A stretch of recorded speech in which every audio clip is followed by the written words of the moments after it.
आज नया चैप्टर शुरू करेंगे पॉलिनोमियल्स। पॉलिनोमियल हम लोगों ने पिछले साल एल्जेब्रिक एक्सप्रेशन में पढ़ा था कि अगर हमारे किसी भी एक्सप्रेशन में दो या दो से ज़्यादा टर्म होते हैं तो उसको हम पॉलिनोमियल बोलते हैं। ठीक, सपोज 2x + 2y²। ठीक, अगर इतना लिखोगे, दो टर्म को भी हम पॉलिनोमियल कह सकते हैं। दो से ज़्यादा है हमारे पास टर्म तो उसको भी हम पॉलिनोमियल कह सकते हैं। ठीक है, अभी जो आपको पॉलिनोमियल पढ़ना है उस पॉलिनोमियल में आपको ध्यान रखना है कि जो भी आपकी ये पावर्स हैं वो पावर्स माइनस में नहीं होनी चाहिए, वो पावर्स आपकी फ्रैक्शन में नहीं होनी चाहिए।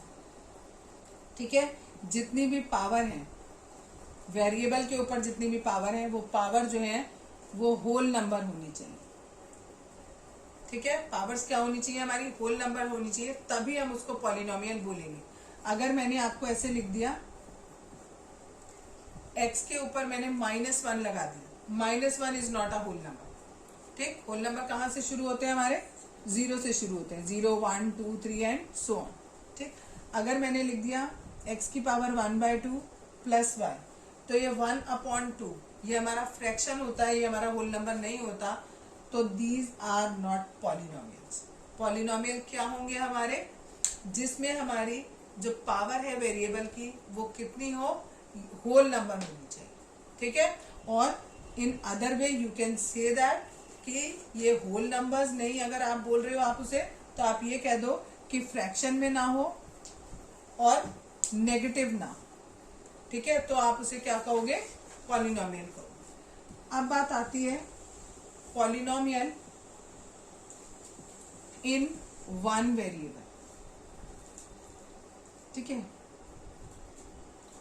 2x² + 2x + 3, इसमें मैंने खाली एक ही वेरिएबल रखा x, तो it is a polynomial in one variable. अगर मैं लिखूं पॉलिनोमियल इन टू वेरिएबल, 2x² + 2y + 3। ठीक, अगर मैं आपसे कहूं पॉलिनोमियल इन थ्री वेरिएबल, तो it is 2x² + 2y² + 3z। कुछ भी लिख सकते हैं आप, आपको बस यहाँ पर तीन वेरिएबल देंगे। अगर तीन वेरिएबल है then it is a polynomial in three variable, दो है तो टू वेरिएबल में है, और अगर एक है तो खाली एक में है। ठीक, ओके। नेक्स्ट है, अगर हमने सपोज ये पॉलिनोमियल लिखा हुआ है, इस पॉलिनोमियल में कितने टर्म है, तीन टर्म है। टर्म हम कैसे पता लगाते हैं, लेफ्ट से शुरू करेंगे, जैसे ही हमें प्लस या माइनस का साइन मिलेगा तो नेक्स्ट टर्म शुरू हो जाएगा। यहाँ से शुरू किया, यहाँ पर अभी हमें कोई प्लस माइनस साइन नहीं मिला, जैसे ही प्लस मिला दैट मीन्स नेक्स्ट टर्म शुरू हो गया। ठीक, यानी ये टर्म 1, ये टर्म 2, यहाँ पर प्लस मिल गया तो यानी ये टर्म 3।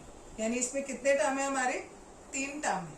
हर टर्म, ये पहला टर्म, ये दूसरा टर्म और ये तीसरा टर्म, अगर हम इन टर्म्स के कोफिशिएंट देखें, कोफिशिएंट होता है जो भी वेरिएबल होता है उसके साथ जो नंबर है, दैट मीन्स जो कांस्टेंट वैल्यू उसके साथ है उसे हम उसका कोफिशिएंट बोलते हैं।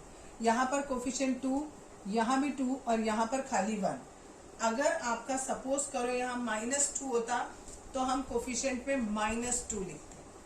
ठीक है, यानी जो हमें कोफिशिएंट देने होते हैं वो विद साइन देने होंगे। ठीक, अगर हमारे पास कोई कांस्टेंट पॉलिनोमियल है, पहली बात कांस्टेंट पॉलिनोमियल किसे कहते हैं, मैंने आपको बताया polynomial in one variable, two variable, three variable. अब आता है आपका कांस्टेंट पॉलिनोमियल। कांस्टेंट पॉलिनोमियल कोई भी नंबर, खाली नंबर, विदाउट वेरिएबल। ठीक है, without variable, only number without variable. ठीक, जैसे सपोज आपने 2 लिख दिया तो it is a constant polynomial. Suppose आपने -5 लिख दिया, it is a constant polynomial.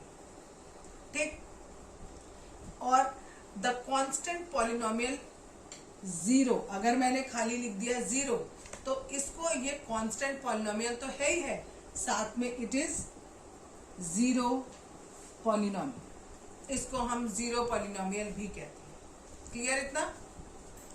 हाँ। अब है आगे पॉलिनोमियल हैविंग वन टर्म, जिसमें केवल आपका एक ही टर्म होगा, दैट इज कॉल्ड मोनोमियल। ठीक है, अगर ये हमारा मोनोमियल है तो क्या ये पॉलिनोमियल होगा? तो ये पॉलिनोमियल ही नहीं होगा।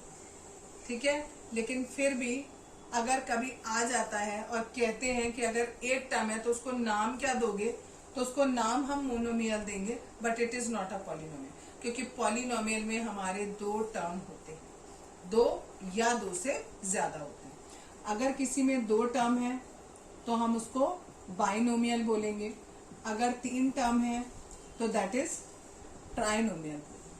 ठीक है, कंफ्यूज नहीं होना कि दो है तो उसको बाइनोमियल बोल रहे हैं, तीन है तो ट्राइनोमियल बोल रहे हैं, और कह रहे हैं दो या दो से ज्यादा होंगे तो उसको पॉलिनोमियल कहेंगे। ठीक है, कई बार ऐसा होता है ना, कई सारी चीजें हमारे पास हैं, उनको स्पेसिफाई, नाम स्पेसिफाई करने के लिए हमने कह दिया कि ये सारे के सारे जो है वो पॉलिनोमियल है। इनमें से जिनके दो टर्म है उसको हमने बाई नाम दे दिया, बाइनोमियल।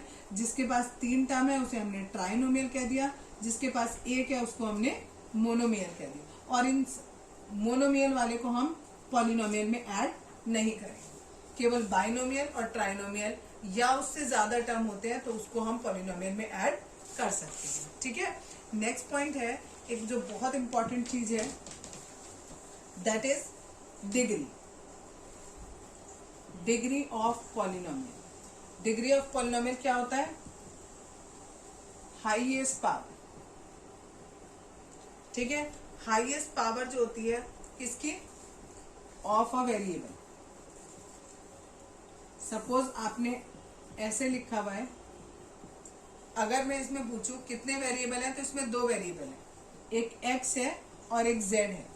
इस x वाले पे, इस वाले पे पावर 2 है, इस पे पावर 1 है, और यहाँ z पे भी पावर 1 है। तो इनमें से मैक्सिमम पावर किसकी है? इस वाले x की है, और वो कितनी पावर है? 2 पावर है। तो यानी इस पूरे पॉलिनोमियल की डिग्री कितनी हो जाएगी? 2 हो जाएगी। ठीक, अगर सपोज कोई ऐसे दिया जाता है x² y plus x plus z और z की पावर 2 लिख दी जाए। ठीक है, तो बच्चे क्या करते हैं, इसमें कह देते हैं इसकी जो डिग्री है वो 2 है, बट इसकी डिग्री 2 नहीं है, इसकी डिग्री 3 है। कैसे 3 है? अगर मल्टीप्लाई में कुछ वेरिएबल्स दिए जाते हैं, भले ही वो अलग अलग वेरिएबल हो, उनकी जो पावर्स होती है उनको ऐड कर दिया जाता है। तो यानी ये वाला जो टर्म है, इस वाले टर्म की पावर कितनी है? 3 आ रही है, इधर हमारी 1 आ रही है, और इधर हमारी 2 आ रही है। तो यहाँ पर हाईएस्ट पावर कितनी हो गई? 3 हो गई। वेरिएबल की हाईएस्ट पावर 3 हो गई, तो दैट मीन्स इसकी डिग्री कितनी हो गई? 3 हो गई। ठीक, एक जो बहुत इंपॉर्टेंट बात एक और इसी वाले डिग्री वाले में ही पूछा जाता है पेपर में, degree of non zero constant polynomial. Non zero constant polynomial. अब आपको दिया है नॉन जीरो है, नॉन जीरो है इसका मतलब जीरो के इक्वल नहीं। ठीक, तो जीरो के इक्वल नहीं है। 5y की पावर 6 माइनस 4y की पावर 2 माइनस 6, अगर मैंने आपको ऐसा दिया और मैं आपसे पूछ रही हूँ इसमें जो नॉन जीरो कांस्टेंट पॉलिनोमियल है, जो जीरो के इक्वल भी नहीं है और कांस्टेंट पॉलिनोमियल है। अभी कांस्टेंट पॉलिनोमियल थोड़ी देर पहले बताया था, जितने भी नंबर्स होते हैं उनको हम कांस्टेंट पॉलिनोमियल कहते हैं। तो इसमें नॉन जीरो कांस्टेंट पॉलिनोमियल क्या हुआ? ये हुआ हमारा। ठीक है, 6 हुआ। इसकी जो डिग्री होती है वो हमेशा कितनी होगी? 0। ठीक है, इसकी डिग्री कितनी होगी? 0। क्यों हुई डिग्री 0? बिकॉज यहाँ पर y चल रहा है, अगर यहाँ पर हम y लिखेंगे तो उसकी पावर 0 होगी, तभी तो उसकी वैल्यू 1 आएगी। ठीक है, इसीलिए जो नॉन जीरो होता है, नॉन जीरो का मतलब जीरो के इक्वल नहीं है, तो जीरो के इक्वल कौन नहीं था इसमें से? -6। ठीक है, उसके साथ में उस वाले कांस्टेंट पॉलिनोमियल की जो डिग्री होती है वो हमेशा कितनी होती है? 0 होती है। क्लियर? अब है a polynomial of degree 1 is called. अगर ऐसा कोई पॉलिनोमियल दिया है जिसकी डिग्री 1 है, सपोज दिस वन, इसकी डिग्री हमारी 1 है, तो इसको हम लीनियर पॉलिनोमियल कहेंगे। ठीक, अगर हमारे पास कोई ऐसा पॉलिनोमियल है जिसकी डिग्री कितनी है, 2 है, तो उसको हम क्वाड्रेटिक पॉलिनोमियल कहेंगे। ठीक है, अगर कोई ऐसा पॉलिनोमियल है जिसकी पावर 3 है, ठीक, तो उसे हम क्यूबिक पॉलिनोमियल कहते हैं। क्लियर इतना? नेक्स्ट है the degree of zero polynomial. अगर हमारे पास कोई जीरो पॉलिनोमियल है और जीरो पॉलिनोमियल की डिग्री पूछी जाए तो ये क्या होती है, नॉट डिफाइंड। क्यों नहीं इसको डिफाइन कर सकते हैं? देखो, जीरो के ऊपर अगर मैंने 1 लगाया तो भी 0 ही आएगा, जीरो के ऊपर मैंने 2 पावर लगाई तो भी 0 ही आएगा, जीरो के ऊपर 3 पावर लगाई तो भी 0 ही आएगा। तो हम ये नहीं बता सकते ना कि इसकी डिग्री कितनी है। ठीक, तो इसलिए it is not defined. Clear इतना? स्टैंडर्ड पॉलिनोमियल एक चीज होती है, उसमें क्या करते हैं आप, जो भी आपको पॉलिनोमियल दिया गया है, सपोज करो एक पॉलिनोमियल आपको दिया है, ठीक, तो इसको स्टैंडर्ड फॉर्म में लिखना है। स्टैंडर्ड फॉर्म का मतलब होता है डिक्रीजिंग ऑर्डर में लिखना। ठीक, सबसे पहले सबसे ज्यादा जिसकी पावर है वो लिखेंगे, फिर उससे कम वाले की लिखेंगे, फिर उससे कम, और फिर सबसे कम। याद रखना है कि जो भी आप टर्म उतार रहे हो उसको विद साइन उतारोगे, और साइन हमेशा लेफ्ट वाला होता है। इसका साइन ये है, इसका साइन ये है, और इसका साइन ये। ठीक है, तो this is the standard form of that polynomial. Clear?